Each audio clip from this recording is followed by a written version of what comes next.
Link नहीं था इसमें। तो सल्फोनीकरण क्या होता है?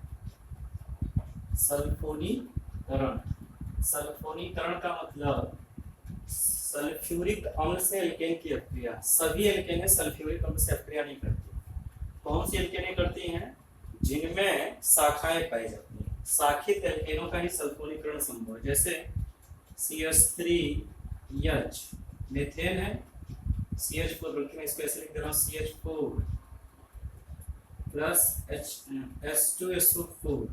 तो यहाँ कोई रिएक्शन समझ, नो रिएक्शन, नो रिएक्शन, क्योंकि इसमें शाखा नहीं पाई जाएगी। ऐसे ही मीथेन नहीं करेगा, प्रोपेन भी जल्दी सल्फोनीकरण नहीं करेगा। तो कम से कम ऐसी एल्केन होनी चाहिए जिसमें ब्रांच, जैसे CH3 CH CH3 CH3, ये 2 प्रोपेन 2 मेथिल प्रोपेन है। अगर मैं इसका सल्फोनीकरण करा दूं, सल्फोनीकरण का मतलब है सल्फ्यूरिक अम्ल से अभिक्रिया, H4SO3H H2SO4, सल्फ्यूरिक अम्ल, सल्फ्यूरिक अम्ल। अगर सल्फ्यूरिक अम्ल से अभिक्रिया करा दो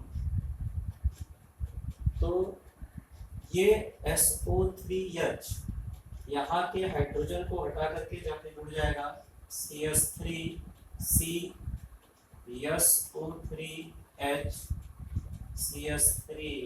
CH3 और यहाँ से H और OH मिल करके H2O। ये क्या हो गया? हम इसका आईपीएससी नाम कह सकते हैं 2 एल्किल सल्फोनिक अम्ल। वैसे इस पर नाम है, इसका नाम है एल्किल सल्फोनिक अम्ल, क्योंकि अपने आप में ये एल्किल समूह है। एल्किल सल्फोनिक अम्ल, एल्किल सल्फोनिक अम्ल। अब एल्किल सल्फोनिक अम्ल है तो इसका आप ध्यान से देखिए CH3C CH3SO3H।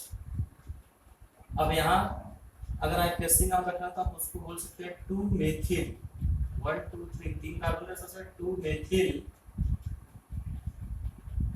प्रोपेन 2 सल्फोनिक अम्ल। या ऐसे आप बोल सकते हैं 1 2 3 3 1 2 3 3 कार्बन प्रोपेन, 2 पे मेथिल 1 2 2 पे मेथिल 2 पे सल्फोनिक अम्ल, 2 मेथिल प्रोपेन सल्फोनिक अम्ल। अब हम लोग बात करते हैं इसके बाद, मैंने आपको पहले बता दिया कि सल्फोनीकरण केवल ब्रांच शाखा युक्त एल्केनों का ही होता है। सल्फोनीकरण केवल शाखा युक्त एल्केनों का ही होगा, जिसमें शाखाएं नहीं उनका नहीं होगा। अब बीच में मैं थोड़ा यहीं पे डालने चला गया था, अगर वीडियो हो सकता है मोबाइल में पार्ट बन गया हो, तो मैं आपसे पहले बता दे रहा हूँ कि छोटे छोटे 2 पार्ट में भी हो सकता है ये वीडियो, क्योंकि अभी मैं अकेले ही बना रहा हूँ, कोई साथ में नहीं है कि पॉज करता, तो इसलिए मैं उसको रुका, लेकिन लगता है बीच में वो शुरू से फिर हो गया। तो 2 पार्ट में भी अगर होगा तो मैं इसको नोट डालूंगा, आप देख लीजिएगा, छोटे छोटे पार्ट हो गए हैं। तो आप सल्फोनीकरण के बारे में बात करते हैं थोड़ा। अगला इसके आगे 5वां, सल्फोनीकरण के बाद 5वां रिएक्शन इसका है एरोमेटिकरण।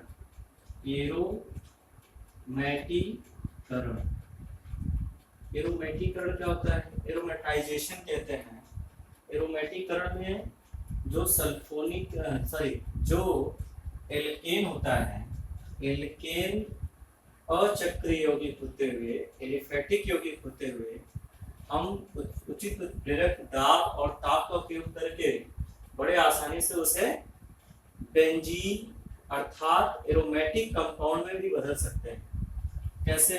जैसे मान लीजिए बेंजीन बनाना तो कम से कम मुझे CH3 CH2 CH2 CH2 CH2 CH2 1 2 3 4 5 6 carbon का सही बात है, यहाँ से रहेगा। इसको अगर हम हीट कर दें 773 केल्विन और 10 से 20 एटीएम अगर प्रेशर दे दें, 10 से 20 एटीएम प्रेशर वायुमंडलीय दाब, और क्रोमिक ऑक्साइड या फिर हम लोग वेनेडियम पेंटाऑक्साइड या मॉलिब्डेनम ट्राईऑक्साइड, कोई भी ऑक्साइड की उपस्थिति में अगर मैं इसको क्या करूंगा, हीट करूंगा 773 केल्विन, एब्सोल्यूट टेम्परेचर 773 केल्विन पर 10 से 20 एटीएम के प्रेशर पे, तो ये 6 कार्बन का होने के कारण बेंजीन बनाएगा। क्या बनाएगा? बेंजीन। तो यहाँ पे एन हेक्सेन इसमें चेंज हो गया बेंजीन, और बेंजीन कैसा होता है? एरोमेटिक, और हेक्सेन कैसा होता है? एलिफैटिक। तो एलिफैटिक से एरोमेटिक में चेंज, खुली श्रृंखला से बंद श्रृंखला वाले यौगिक का निर्माण। अगर मैं यहाँ पे सपोज दैट मैं अगर CH3 CH2 5 बार ले लूं तो ये एन हेप्टेन हो गया, एन हेप्टेन। एन हेप्टेन को अगर मैं क्रोमिल ऑक्साइड या मॉलिब्डेनम ट्राईऑक्साइड या वेनेडियम पेंटाऑक्साइड 773 केल्विन तक 10 से 20 एटीएम तक अगर हम लोग प्रेशर पे हीट करेंगे तो ये बन जाएगा टॉलुइन, CH3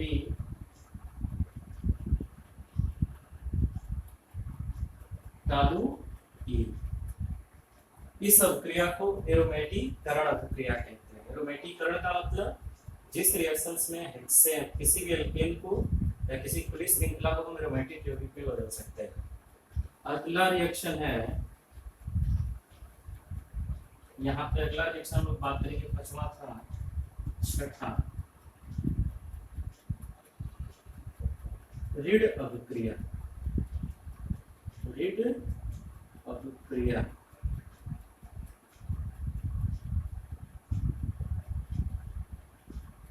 ये डिटर्जेंट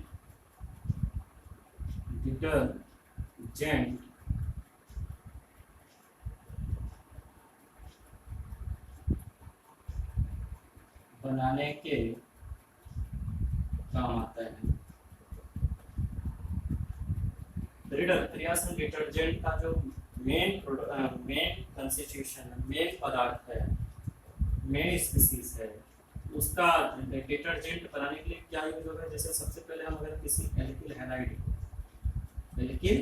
हैलाइड को सॉरी एल्केन को, ये क्या है? एल्केन। एल्कीन की अभिक्रिया सल्फर डाइऑक्साइड और क्लोरीन से कराते हैं। तो इस स्थिति में इसको हल्का से हीट करेंगे, यहाँ से H और Cl मिलकर के HCl बना लेगा, plus RSO2Cl, RSO2Cl, alkyl sulphonyl chloride, alkyl sulphonyl chloride. ये एल्किल सल्फोनिल क्लोराइड बना।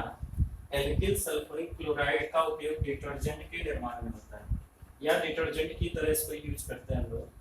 तो ये बहुत अच्छा रिएक्शन है। इसको रिड अभिक्रिया, या हम लोग इसको एक और नाम देते हैं एल्किल सल्फोनिल अभिक्रिया। इसका दूसरा नाम है एल्किल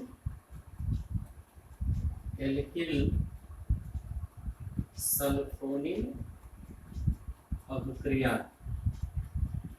एल्किल सल्फोनिल अभिक्रिया। तो इस तरह से 6 रिएक्शन इसमें हो गए, और इसका रिएक्शन संभव हो सकता है। अगर आपको ये समझ में आया हो तो हम लोग आगे थोड़ा चलते हैं, बात करेंगे। कोई दिक्कत होगा पॉज करके वीडियो और फिर इसको रुक करके समझ सकते हैं। कोई दिक्कत होगा कमेंट करिए, फिर आपको अगर कोई क्वेश्चन करना क्वेश्चन कर सकते हैं कमेंट के थ्रू, आपको उसका जवाब दिया जाएगा। अब हम लोग बात करते हैं, मैं इसमें लगभग सभी इंपॉर्टेंट अभिक्रियाएं जितनी थी सब कर लिया, लेकिन एक सबसे इंपॉर्टेंट अभिक्रिया जनीकरण, हैलोजनीकरण मोस्ट इम्पोर्टेंट, बहुत इंपॉर्टेंट क्रिया है। तो हैलोजनीकरण में हम लोग जिस हैलोजन का यूज करते हैं, halogen fluorine, chlorine, bromine, iodine, हैलोजनों के प्रति इनकी क्रियाशीलता का क्रम, क्रियाशीलता, सबसे अधिक क्रियाशील होती है फ्लोरीन और सबसे कम होती है आयोडीन। तो फ्लोरीन अगर किसी एल्केन से अभिक्रिया करा दिया जाए, अगर फ्लोरीन की एल्केन से मान लीजिए CH4+F2 और प्रकाश की उपस्थिति, तो ये विस्फोट हो जाएगा, विस्फोट हो जाएगा। लेकिन अगर हम CH4+F2 और अंधेरे में करा दें, अंधेरे में, तो CH3F फ्लोरोमेथेन प्राप्त होगा। लेकिन ये अभिक्रिया बहुत कम प्रकाश या अंधेरे में कराना पड़ेगा और इसका बहुत प्रिकॉशन रखना पड़ेगा और हमारे लिए बहुत महत्वपूर्ण भी नहीं है। तो महत्वपूर्ण अभिक्रिया वास्तव में इसकी है क्लोरीन और ब्रोमीन से, आयोडीन से भी बहुत महत्वपूर्ण तो नहीं कहा जा सकता, फिर भी मैं उसको भी समझा दूंगा, आप इसको देखने का प्रयास करिए आगे। अगर हम क्लोरीन से कराएं, अगर हम क्लोरीन से इसकी अभिक्रिया कराएं, इसी एल्केन का जैसे CH4 की अभिक्रिया क्लोरीन से कराएंगे प्रकाश की उपस्थिति में, तो ये CH3Cl+HCl प्रतिस्थापन अभिक्रिया देती है और एक एक करके सभी हाइड्रोजन निकल जाएंगे, चारों हाइड्रोजन निकल करके चारों स्थान पे क्लोरीन आ जाएगा। अब CH3Cl की अभिक्रिया अगर हम Cl2 से फिर करा दें प्रकाश की उपस्थिति में, तो CH2Cl2+HCl। अगर हम CH2Cl2 की अभिक्रिया क्लोरीन से फिर करा दें प्रकाश की उपस्थिति में, तो CHCl3+HCl। अगर हम CHCl3 की अभिक्रिया फिर Cl2 से करा दें, तो CCl4+HCl। ये पायरीन, इसको पायरीन कहते हैं, ये एक अच्छा कार्बनिक विलायक होता है और इसको कार्बन टेट्राक्लोराइड, इसका रासायनिक नाम है कार्बन टेट्राक्लोराइड, इसका नाम है क्लोरोफॉर्म या ट्राइक्लोरोमेथेन, इसका नाम है मोनोक्लोरोमेथेन, डाइक्लोरोमेथेन, ट्राइक्लोरोमेथेन, टेट्राक्लोरोमेथेन। तो इसमें मुख्य उत्पाद अपने आप में सब महत्वपूर्ण, जैसे क्लोरोफॉर्म बहुत इंपॉर्टेंट कंपाउंड है, पायरीन एक अच्छा विलायक है, क्लोरोफॉर्म भी अच्छा विलायक होता है, बेहोशी उत्पन्न करने में प्रयोग किया जाता है। तो इस तरह से बहुत इंपॉर्टेंट रिएक्शन है। ये मुक्त मूलक क्रियाविधि द्वारा होता है, इसकी क्रियाविधि मुक्त मूलक क्रियाविधि द्वारा संपन्न होती है। इसमें 3 स्टेप होते हैं, अगर आप कहेंगे तो मैं उसकी चर्चा करता हूँ। हम लोग थोड़ा से बस आप इतना समझने का प्रयास करिए। अभी मुक्त मूलक क्रियाविधि है और अगर ये समझ में आ गया तो थोड़ा सा मैं प्रयास करता हूँ कि आपको उसको भी बता दूँ इसमें होता क्या है। CH4+Cl2 एरो, अगर हम एक चीज और जान लें बीच में कि अगर हम पायरीन बनाना चाहेंगे, ये चारों मिक्सर, इससे अगर हम मेथिल क्लोराइड प्राप्त करना चाहे शुद्ध नहीं मिलेगा। शुद्ध मेथिल क्लोराइड बनाने के लिए हमें इस रिएक्शंस को न कराने की बजाय हमको अधिक मात्रा में क्लोरीन लेना पड़ेगा और ताकि हमें कम मात्रा में हमको क्लोरीन लेना पड़ेगा और अधिक मात्रा में मेथेन, क्योंकि इसमें बहुत से मिक्सचर हो जा रहे हैं जिसको अलग करना बहुत कठिन या बहुत महंगा पड़ सकता है। तो CH4+Cl2 की अभिक्रिया अगर हुआ CH3Cl, मैं इसको फिर से लिख देता हूँ, CH4Cl2 CH3Cl+HCl। अभी मुक्त मूलक क्रियाविधि के थ्रू कैसे होता है देखिए, इसमें इसकी क्रियाविधि यहाँ पे Cl मुक्त मूलक बनाएगा। मुक्त मूलक क्या होता है, जिसके पास रेगुलर इलेक्ट्रॉन हो, डॉट। अब ये मुक्त मूलक CH4 पर अटैक करेगा तो प्रारंभिक पद इसमें होगा, प्रारंभिक पद। अब CH4 पर जैसे ही अटैक करेगा CH3 डॉट और HCl बना लेगा, तो CH3 मुक्त मूलक बन गया। ऐसे ही ये प्रारंभिक पद हो गया पहला। दूसरा इसमें हो जाएगा श्रृंखला पद। श्रृंखला पद, श्रृंखला पद में लगातार ये प्रक्रिया CH3 बनेगा और Cl यहाँ से टूटा हुआ CH3 फिर दूसरे Cl से क्रिया करके CH3 dot plus Cl dot CH3 Cl बनाएगा और यह प्रक्रिया लगातार चलेगा। इस प्रक्रिया में कभी कभी CH3 dot plus CH3 dot आपस में मिलकर के CH3 एथेन भी बनाते हैं और लास्ट में समापन पद होता है जिसको हम श्रृंखला पद के बाद समापन पद, अंतिम पद या समापन पद, टर्मिनेशन स्टेट। इसमें क्या होता है, लास्ट में हमको जो उत्पाद होता है मेन वो प्राप्त हो जाता है, जैसे मेथिल क्लोराइड। ये लगातार इस श्रृंखला में बनता रहेगा और मुक्त मूलक के रूप में हमें लास्ट में CH3 सॉरी मैं थोड़ी सी गलती कर दिया यहाँ पे, ये तीसरा पद, इसको हम लोग बोलेंगे, इसमें जो मुक्त मूलक बनेंगे वो मुक्त मूलक यहाँ जुड़ करके ऐसे एथेन, मेथेन, एथिल क्लोराइड और भी ऐसे कंपाउंड्स बनाए जा सकते हैं। तो मैं इसका केवल क्रियाविधि बस ऐसे ही आपसे चर्चा कर दिया जल्दी जल्दी, ये बड़ा महत्वपूर्ण नहीं था आपके लिए से, फिर भी मैं इसका चर्चा करूंगा जहाँ आवश्यकता पड़ेगी। अब यहाँ पे हम लोग बात कर लेते हैं कि क्या एल्केन समाप्त हो गया, तो एल्केन पूर्ण रूप से समाप्त हो गया। एल्केन में ऐसा कोई अभिक्रिया नहीं है। थोड़ा सा मैं मेथेन की कुछ इंपॉर्टेंट रिएक्शन उसको बता देता हूँ जल्दी से। CH4 की अभिक्रिया, अगर CH4 का ऑक्सीकरण करा दिया जाए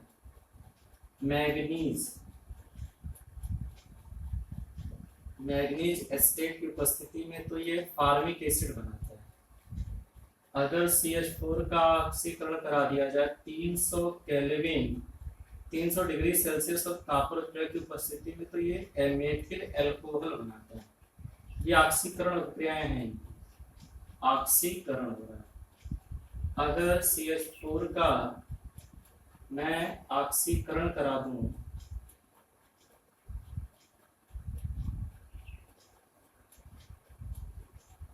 वायु की सीमित मात्रा में और यहाँ मैं यूज कर लूँ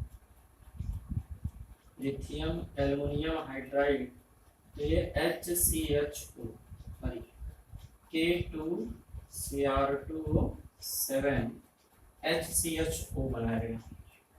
तो इस तरीके से हम लोग मेथेन से मुख्य उत्पाद फार्मिक अम्ल प्राप्त होगा। अगर हम प्रयोग ये यूज कर रहे हैं आक्सीकारक के रूप में, कॉपर यूज कर रहे हैं तो मेथिल अल्कोहल बनेगा, और K2Cr2O7 यूज कर रहे हैं तो HCHO फॉर्मल्डिहाइड या मेथेनॉल प्राप्त होगा। तो इस तरह से हम लोग सभी एल्केन के रासायनिक गुण जितने इम्पोर्टेंट थे उनके बारे में चर्चा कर लिए। अगर कोई दिक्कत होता है आप कमेंट कर सकते हैं, कमेंट सेक्शन में आपको मैं जो भी दिक्कत होगा उसको पढ़ करके सुधार करने का प्रयास करूंगा। हम लोग अब एल्कीन के बारे में चर्चा करेंगे। थोड़ा सा मैं इसको जल्दी जल्दी से पढ़ा रहा हूँ क्योंकि मैं चाहता हूँ बहुत जल्दी क्लास 12th का, ये तो जनरल टॉपिक हो गया है, 10 में भी काम आ सकता है, 11 में भी, 12 में, ये हमेशा काम आएगा। लेकिन फिर भी मैं चाहूँगा कि इसको जल्दी जल्दी एल्केन हाइड्रोकार्बन पढ़ा करके मैं आपको क्लास 12th का मेन टॉपिक पे आ जाऊँ। और क्लास 12th में जब ऑर्गेनिक पढ़ेंगे तो उसमें ये सब बड़े काम की चीज़ है, वहाँ पे हमें ये काम भी देगा। और फिर मैं फिजिक्स का ये क्लास बहुत जल्दी, फिर कह रहा हूँ फिजिक्स का क्लास बहुत जल्दी हो सके, कल क्लास 11th के लिए फिजिक्स पढ़ाई दी जाए। Thank you.